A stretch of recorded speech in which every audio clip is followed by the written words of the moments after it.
Hello les investisseurs, j'espère que vous allez bien et bienvenue dans ce nouvel épisode du week-end sur lequel on va passer sur pas mal de sujets qui m'intéressent. Et comme vous le savez, ces épisodes, je récapitule un petit peu la semaine, ce qui se passe en ce moment, des choses que j'ai vu passer, aussi bien du qualitatif, des chiffres aussi, le marché, donc voilà un petit peu pour aujourd'hui. On va regarder la baisse en bourse avec le rebond qu'on vient d'avoir ensuite et se poser la question, est-ce que finalement on va avoir un retour de la baisse ou alors est-ce qu'on est reparti à la hausse? Attendre ou acheter la hausse? Qu'est-ce que je fais, comment je me positionne aussi bien sur les actions individuelles. On va parler d'Amazon, du S&P 500, ensuite on va parler des résultats qui arrivent, et j'ai envie de dire peut-être enfin, parce que ça changera un petit peu le narratif sur le pétrole, etc. On va peut-être passer à autre chose, le concret, les résultats d'entreprise, le long terme. Pour parler de mon état d'esprit, ressortir des slides importants, des vidéos d'avant, on va repasser dessus. Je vais vous parler de Tesla aussi avec la conduite autonome, c'est en train de bouger en Europe. Je vais vous parler de ASML qui va publier la semaine prochaine, etc.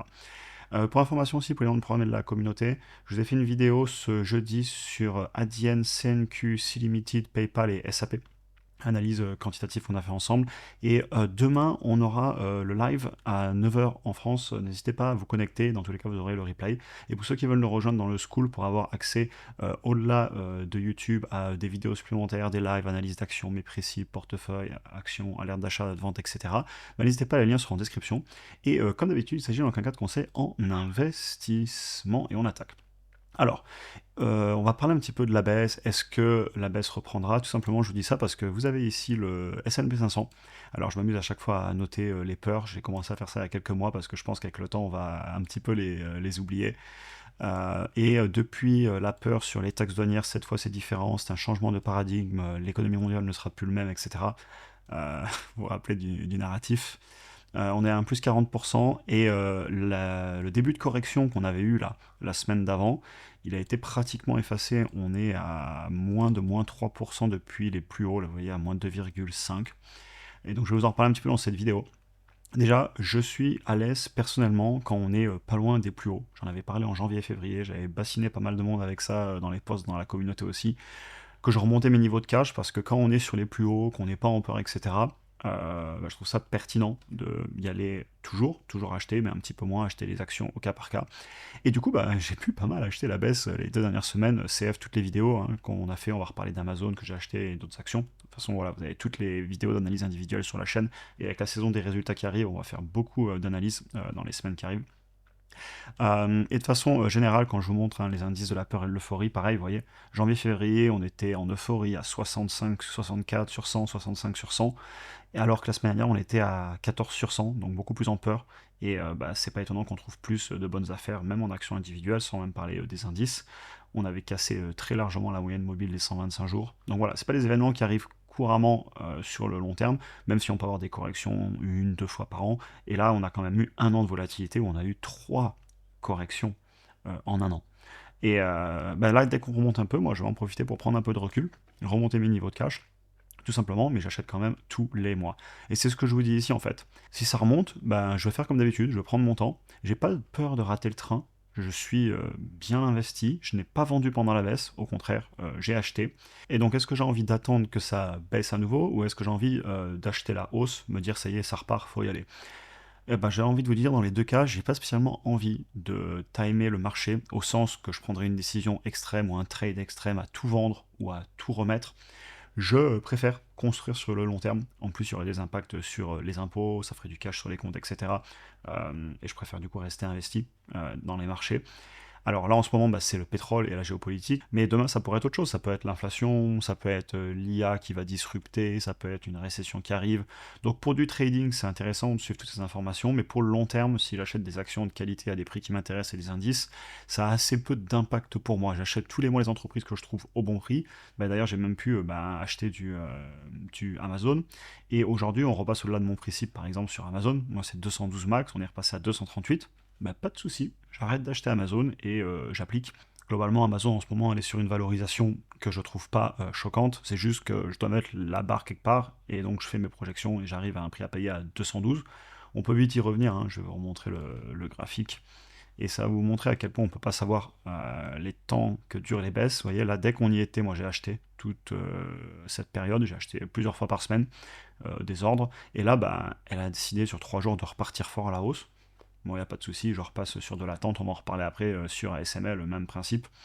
Et donc voilà, j'adapte mon état d'esprit selon les valorisations, évidemment, pas de décision extrême de mon côté. Je remontrerai ce petit graphique plus tard, mais je peux déjà vous le montrer, qui est que sur les indices, notamment cette étude de JP Morgan sur le S&P 500, ça a tendance à sortir sur les points bas et à re-rentrer sur les points hauts. Et donc je suis très content de surtout ne pas avoir vendu la baisse, mais au contraire d'avoir acheté la baisse. Et je suis incapable de vous dire où on sera dans 2-3 semaines, et à vrai dire ça m'importe assez peu. On continue, les résultats qui arrivent, j'ai envie de dire, peut-être enfin, j'ai hâte de la saison des résultats. On va repasser sur du rationnel, du suivi, la mise à jour des chiffres, les prix cibles, une saison toujours très intéressante pour moi. On a notamment un SML qui arrive. Un SML, j'ai un prix à payer qui est bien plus bas que ce que cote l'action aujourd'hui. On avait pu l'acheter, enfin quand je dis on, c'est ce que je partage, et je sais que certains parmi vous sont aussi rentrés dessus cet été, au niveau, moi personnellement, des 640. Aujourd'hui, elle est quand même chère, elle est à 1270, donc c'est un petit peu cher, et je vais vous montrer le graphique. On est sur un PER qui est pas loin des 50, et cet été, c'était là, juin, juillet de souvenir, ouais, on était sur un PER de 25 et un prix par rapport au chiffre d'affaires de 7-8. Aujourd'hui, on est plus sur du 14 et du 46. Donc, j'y vais pas. Par contre, très important, encore bien plus pour moi que de regarder un graphique, c'est de regarder ce que j'ai prévu. Tous les chiffres pour 2026, est-ce qu'on est en ligne sur 2027, on en est au niveau des marges, de la croissance du chiffre d'affaires, des prévisions de la direction, du rachat d'actions. Et en fait, c'est vraiment en revenir au rationnel, parce que j'adore cette saison des résultats. Il y a aussi JP Morgan qui va publier, BlackRock, on en avait déjà parlé, Taiwan Semiconductor, entreprise très intéressante dans les semi-conducteurs, avec ASML, ils ouvrent le bal un petit peu des semi-conducteurs, Netflix aussi qui publie tout le temps la première semaine. Et donc c'est vraiment une période pour moi que j'utilise pour remettre mes analyses à jour, parce que c'est ça que je dis tout le temps, écrire pourquoi vous achetez pour apprendre. Je sais pourquoi j'ai acheté ASML à 640 et quelques euros, et je sais ce que j'ai prévu pour 2027, 2028, 2029, et je peux continuer. Et j'ai des fichiers qui ont de très nombreuses années, et dans le temps, je suis et je mets à jour. Et en fait, le prix en bourse sur un graphique, ce n'est que l'opinion du marché à tout moment, entre l'offre et la demande. Ça, c'est une opinion. Et moi, personnellement, c'est j'achète une entreprise par rapport à ce que j'obtiens. Et j'estime qu'à 1270 euros, qui est l'opinion du marché en ce moment, c'est trop cher par rapport à ce que j'obtiens avec l'entreprise ASML, donc je ne l'achète pas. Et de la même façon, je vous disais sur Amazon que j'ai pas mal acheté, j'ai bien commencé le dessert les semaines d'avant. Moi, c'est 210, 212, même à 225, 220, là on y était ces jours-là. J'y vais pas tout simplement parce que si je mets pas la barre quelque part et je mets pas du rationnel, allons-y, 225, puis 230, puis 238, puis 240, on s'arrête tout. Je sais plus pourquoi je suis en train d'acheter. Et donc c'est pour ça que j'ai hâte de la saison des résultats, parce qu'on a souvent des bonnes surprises, et ça permet de monter ou de baisser ces prix cibles. Autre nouvelle sur l'entreprise que je suis, parfois sur la chaîne, je suis beaucoup d'entreprises, Tesla, où le logiciel de conduite autonome supervisée va commencer à pouvoir être déployé sur les personnes qui l'ont acheté Netherlands, donc Pays-Bas.